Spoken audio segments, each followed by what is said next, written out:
We as humans are very predictable and biased, and we behave in a certain ways in certain situations based on our just the nature of being human. So I think we could win a lot with this game of predictability and automation of things before they happen.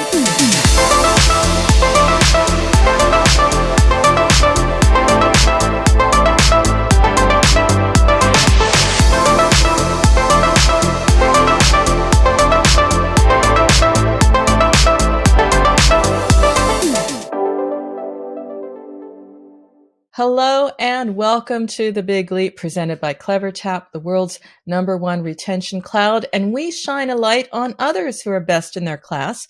In this show, we look at the pioneers, the marketers, the companies, the growth leaders achieving growth through retention. Our guests, of course, they share the steps, strategies, and stories that took them from good to great. It is indeed a big leap. And my guest has done the same. She's a marketing and CRM leader. She's passionate about working at the intersection of product, marketing, and technology, which is where you need to be to succeed. This is what she brings to her position, and she is responsible for all CRM communication and development at the Sweden-based sleep app Sleep Cycle. Welcome, Vernesa Cutuk. It's great to have you, first of all. So happy to be here, Peggy. You're the mother of two. You're a basketball player. You certainly have an eclectic mix of traits. Yes, I do. So you obviously bring your full self, yourself, yes. to work. What experiences, what traits, what have you done that you think in your experience make you better at delivering a better customer experience? I'm so excited to read and listen and to learn more about both the industry and the subject of business that we are in, like subscription app business. And so I keep myself updated constantly about different trends when I like something and I want to go deep and I want to learn more and I want to be on top of that game. And your job is at that intersection. We talked about product, marketing, tech, but it's also your app is at an interesting intersection. You know, it's a subscription app. It's fiercely personal, as we discussed, and it has to offer value in order to succeed. Tell me about that value proposition. What is your value proposition for your app, and what are the ways that you demonstrate that? The value proposition is very clean, I would say. It's like going from sleeping bad to sleeping good. And we are the assistant in moving the needle from bad sleep to good sleep. So it's very tangible. Like we want to be seen as your buddy who's helping you, tracking your sleep, giving you tips and tricks, how you are better in your sleep discipline, I would say, because it is something that you are need to constantly be reminded of and learn. It's like fitness. It's like you need a guide. You need somebody that is cheering for you when you're stuck, when you are not on top of your game. So very, very much more than a tracker. This is more like a life coach. It is. I would say that. And especially with the sleep is like you really don't know what's going on while you're sleeping. So our app is actually helping you to discover what's going on during the time that I'm asleep. Like, do I talk? What's buzzing? What's bothering me actually? So it's so much untapped while sleeping. Versus when you are awake. So I think it's even more interesting. And then like when you're conscious about things. So our machine learning technology really taps into that area really, really good. And it does have to be a value exchange. So you're telling me about this. This is before I subscribe to the app. What approaches are you employing to really communicate that value proposition? Because In many cases, the best time and the best way to say, hey, wouldn't you like to pay for this app, is actually when I am in that moment. Yes, it is a challenge. Like that is the, of course, most challenging part because our attention span is really not that big, and we are having a lot of other apps that are spinning around, and you really need to be very, very specific and on point. So we are trying to grasp our customer attention span in the moments of like first hour, first days, first week, because that's when they are mostly receptive for the information that we want to give them. And we do that in variety of channels, and we are constantly testing to see like which combination works the best. Is it email and push and in-app, or is it only the push when they are just need to kind of reminder, or is it the like we have different ways of meeting you if you are in an onboarding phase in the first hour, or if you are like after 7 days of using the app, of course. So there are so many touch points also where we need to be aware of, and they are not like one size suits all. It's really the behaviors are so different across the countries. We exist in like 150 countries. It's not like in the old days, like demographic and like female or male. It's like so many other attributes that we need to consider. So we are constantly working on improving those and optimizing these intersections where we make most effect on our customers moving from free to premium. Tell me a little bit about the innovative approaches you employ to tap user context, user interest, user need state, if you will, to make your app habit forming. Our latest habit forming, like platform forming, so we want to be a platform for building these good sleep habits, is the sleep programs that we have recently introduced. And that is a way to make us be go-to guide whenever you feel like, oh, now I need some better routines for my bedroom. I need some better tips and tricks for my nightly routine, for my early morning routine.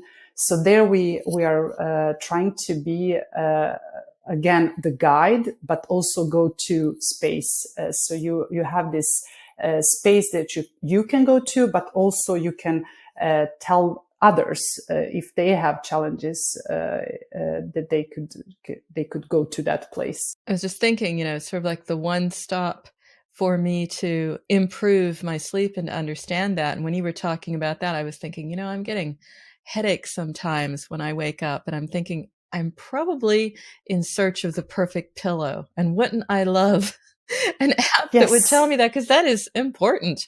Wrong pillow, bad sleep. It's just that simple. It is, and all these misconceptions that you have about the sleep, like, oh, do I need to be the person who gets up like really happily 5 a.m. When I'm super tired 5 a.m, or am I actually a night owl? So we also want to tap into those generic like myths of sleep also.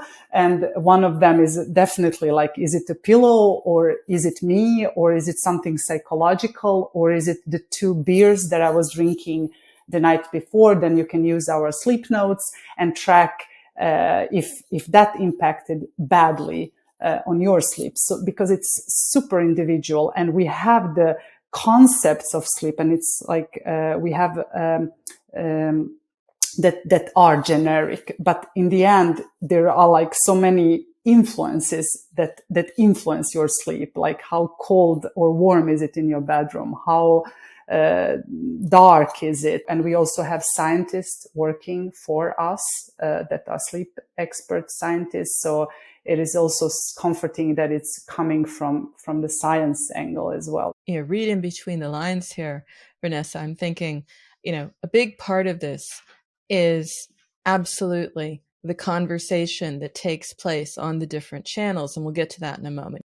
explore with me some of the nudges, some of the perks that you rely on to deepen engagement. Is there something that's like worked really, really well, or maybe something that you just say, no, we need to scrap that? There are people, and we've spoken with them together. Our mutual friend at Mindful Mamas, daily emails work for her. Might not be the case for you. Exactly. Our users really, really like data. Our premium users, they like to track their own data. They are getting compare the data with each other or with some other peers around the world.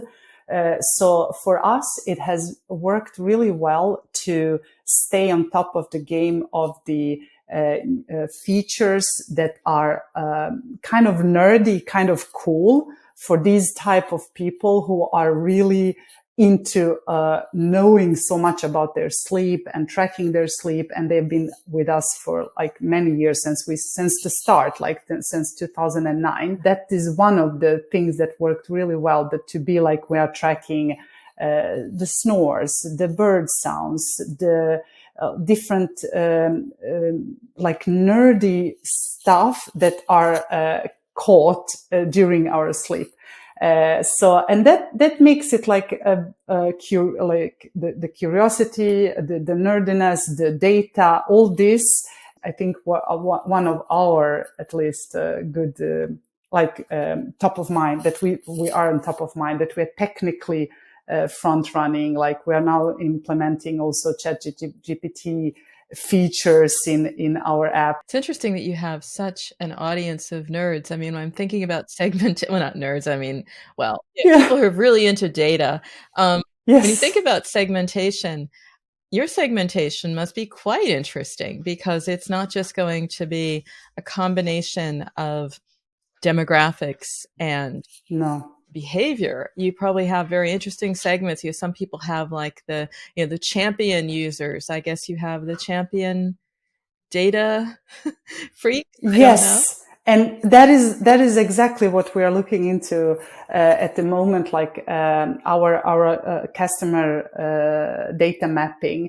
We are now we want to go super deep, and we are looking forward to do that with the CleverTap platform. But this predictability of something is about to happen. We want to be really on top of that, because not only it will be interesting for our users, it is something that is out there in this world that we are able to do it based on amount of data that we have about sleep and about everything. So I think we need to utilize it more. Bring up a very, very interesting point, Vanessa, because we usually talk about how personal an experience needs to be. It does need to be personal, but you're also pointing out that perhaps marketers are leaving some money on the table because the predictability of something is also a value. I believe in that, because we as humans are very predictable and biased, and we behave in a certain ways in certain situations based on our just the nature of being human. So I think we could win a lot with this game of predictability and automation of things before they happen, and in that way use that to communicate with people.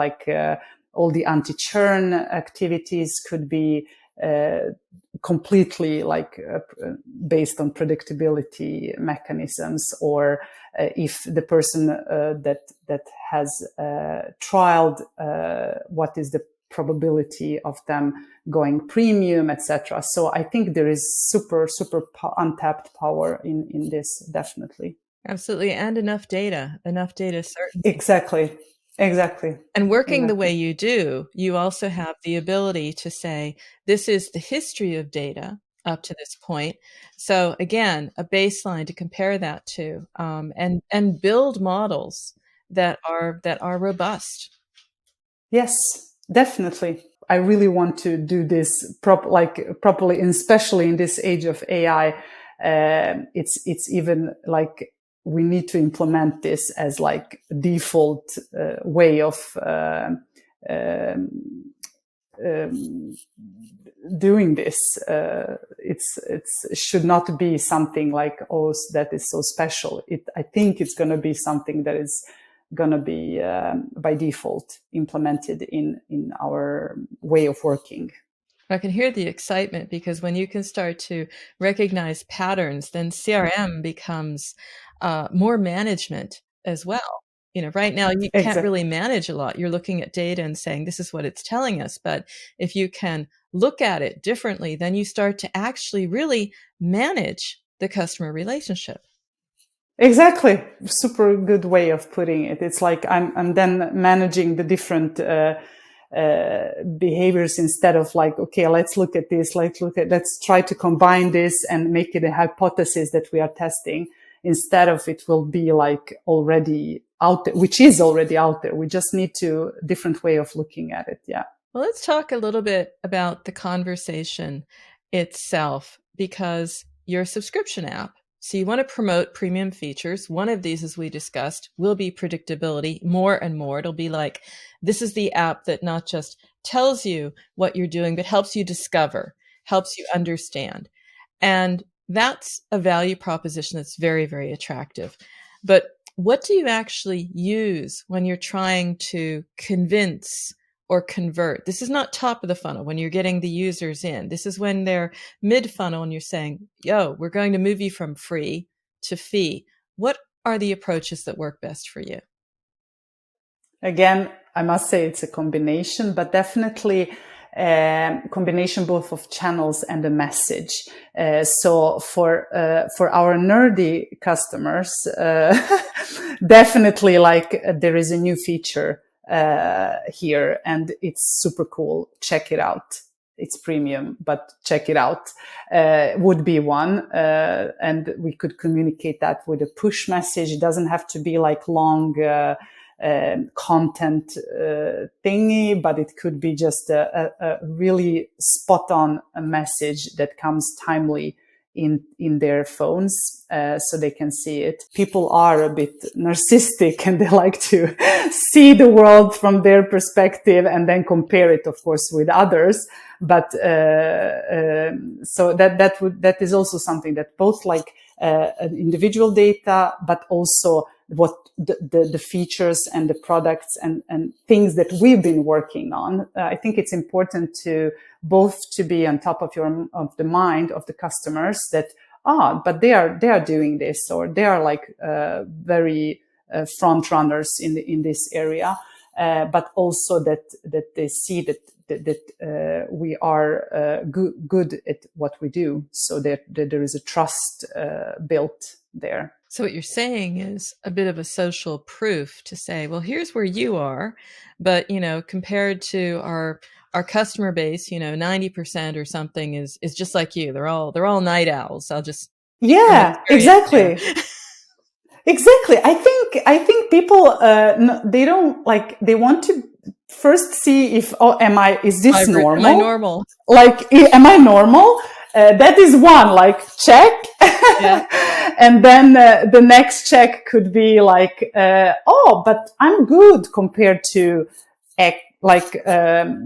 the other worldly people in this area, or I need to step up, but I'm not that far, etc. So we have it on our homepage as well, like just to see like how differently people sleep in different countries. What is like the morning, when do they usually wake up in X country? And that could be segmented in like completely different levels for the individual, of course. I'd like to just switch over to some internal data from CleverTap. They are doing a subscription app data science report, releasing a few early data points that I think are really exciting because they show what convinces, what converts. And it turns out that in your vertical, where you are, health and fitness and wellness, the number of users who subscribe due to a campaign is higher than the norm. So the norm is roughly 1/3.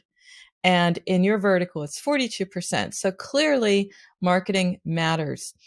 Talking about consistencies in campaigns that fly or fail, what are you seeing that either works really well or something that you have said, nope, that was a fail on my part, not on your part, but on the part of the campaign, and we have to do something different? We really tried to tap into the holidays that were celebrated in these regions, like Chinese Valentine's and Chinese Singles Yeah, Day, Singles Day, a big something. Exactly. one. Uh-huh. And we tried to do the email campaigns through on these holidays, and there was like really non-comparable like opening rate and click rate, and it was really. So we actually skipped that for that audience, and we are trying to reach them in other channels that are more in favor there. So it is definitely push in-app, like all these app inbox are much more traction. Emails are not open, definitely. Well, it would also make sense because that dovetails again with some internal data from CleverTap where they're saying, yes, push gets attention of over 70% of the users who interact with the app. And deeper in the funnel, well, it's about in-app messaging. There we see conversions happen within 15 minutes. So it seems that the closer you are to the person with a personal message for a personal app, it just makes sense. Yeah, the content should be spot on. It should be timely because we don't want to lose them and overwhelm them with the frequency of sendouts. Either even the channel as such works. It needs to be we need to be careful and so yes, we are definitely into more push messaging and more in-app. What can you tell me about tonality? What does and doesn't go? What's a 100% hit? What's an absolute no-go? Definitely no-go. I would say to being super formal and to telling like this is how you should do, we avoid using strict language, like we are some kind of like we want to be a guide, like a parent in sleep, and that's how we are trying to express ourselves in the let us show you how you can do this better, and let us guide you into better. It's like very, I would say, subtle tone and very. We are trying, of course, to be genuine, but that could be interpreted in so many ways from users. But like genuinely, we are like there for you to make you sleep better. So that is the conversation, and very buddy, I would say, like when we are expressing ourselves in app and in push, like it's more like this more casual language than formal. Yeah, very friendly, because you don't want to say, look, you know what, you actually aren't getting enough sleep or you're not being good to yourself. It's like, you're not good. Let us show you a better way. Exactly. This positive annotation and not like criticism, like reminding myself of being a mother. So no, we don't want to hear that. It is always what's best for you in the end, but nobody wants to hear it. Okay. Exactly. I want to look at deepening engagement and how you do that. It's one thing to, again, I'm using your app, I'm using it often, but then there's that level of trust, and that is very, very critical, but very, very hard to build. How do you build trust with your subscribers?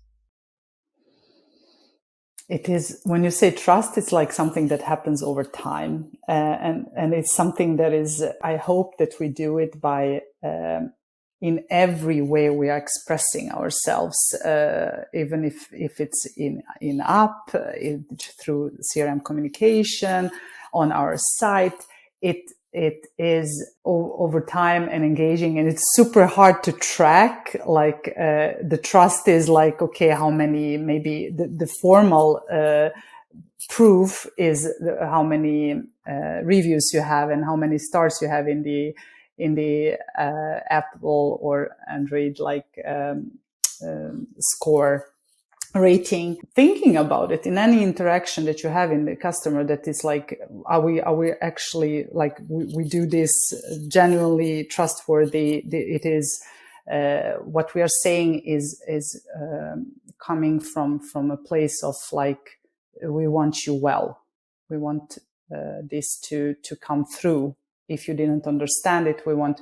So we are trying to combine the engagement campaigns, which we call like, it's more of like nourishing, like we are here, there is this that you can discover, we have so many new products that can help you in this way of tracking things, etc., and building new habits.